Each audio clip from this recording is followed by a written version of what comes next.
ಮನೆಯ ಹಿರಿಯಕ್ಕ ಅಥವಾ ದೊಡ್ಡಕ್ಕಿ ಅಥವಾ ದೊಡ್ಡ ಮಗಳು ಅವಳು ಗುಣಾದಿಗಳು ಹೆಂಗಿರ್ತಾವಂದ್ರೆ ಆಕಿ ಮೃದು ಮನಸ್ಸಿನವಳಾಗಿರ್ತಾಳ. ಆದ್ರ ಸಣ್ಣ ಸಣ್ಣ ವಿಚಾರಕ್ಕೂ ಸಿಟ್ಟಿಗೆ ಬರ್ತಾಳು, ಕೋಪ ಮಾಡ್ಕೋತಾಳ. ಆಮೇಲೆ ಆಕಿನ ಒಂಥರ ಮಗುವಿನ ಮನಸ್ಸಿನಕ್ಕಿ.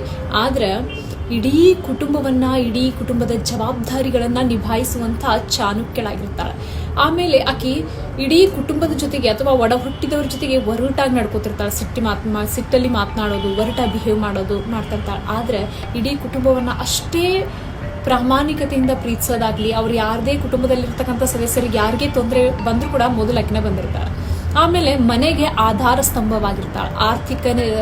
ಆರ್ಥಿಕ ಅಂದ್ರೆ ಹಣಕಾಸಿನ ವಿಚಾರದಲ್ಲಿ ಆಕಿನ ಫಸ್ಟ್ ಬರ್ತಾಳೆ, ಎಲ್ಲದಕ್ಕೂ ಸಹಾಯ ಮಾಡ್ತಾಳೆ.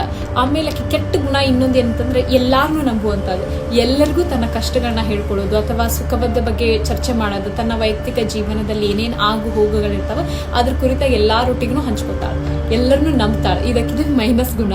ಆಮೇಲೆ ಇನ್ನೂ ಒಂದು ಏನಪ್ಪಾ ಅಂತಂದ್ರೆ ಇಡೀ ಕುಟುಂಬದಲ್ಲಿ ಆಕಿ ಸ್ವತಂತ್ರಳಾಗಿ ಇರಾಕ್ ಇಷ್ಟಪಡ್ತಿರ್ತಾಳೆ. ಅಂದ್ರೆ ಇಡೀ ಕುಟುಂಬವನ್ನ ಎಷ್ಟು ಪ್ರೀತಿಸ್ತಾಳೆ, ಹಂಗ ಯಾರ ಸಹಾಯವಿಲ್ಲದೆ, ಯಾರ ಒಂದು ಸಹಾಯ ಹಸ್ತ ಇಲ್ಲದನ್ನ ತಾನೊಬ್ಬೆಗಿನ ಬದುಕಬಲ್ಲ ಸ್ವತಂತ್ರವಾಗಿ ಎನ್ನುವಂಥದ್ದನ್ನ ಪ್ರೂವ್ ಮಾಡ್ತಾಳೆ.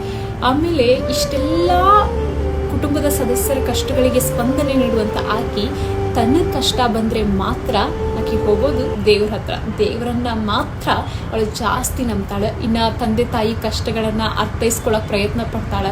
ಅವರ ಕಷ್ಟಗಳಿಗೆ ಪರಿಹಾರವಾಗಿ ಅವಳೇ ನಿಲ್ತಾಳೆ. ಸೊ ದೊಡ್ಡಕ್ಕ ಆಕಿ ಬಗ್ಗೆ ಎಷ್ಟು ಹೇಳಿದ್ರು ಕಡಿಮೆನೆ. ಸೊ ಮನೆಯ ತಾಯಿ ಎಷ್ಟು ಜವಾಬ್ದಾರಿಗಳನ್ನ ಹೊರ್ತಾಳೋ, ಸೊ ಎರಡನೇ ತಾಯಿ ಅಂದ್ರೆ ಆ ಮನೆಯ ಹಿರಿಯಕ್ಕನೇ ಆಗಿರ್ತಾಳೆ ನನ್ನ ಪ್ರಕಾರ.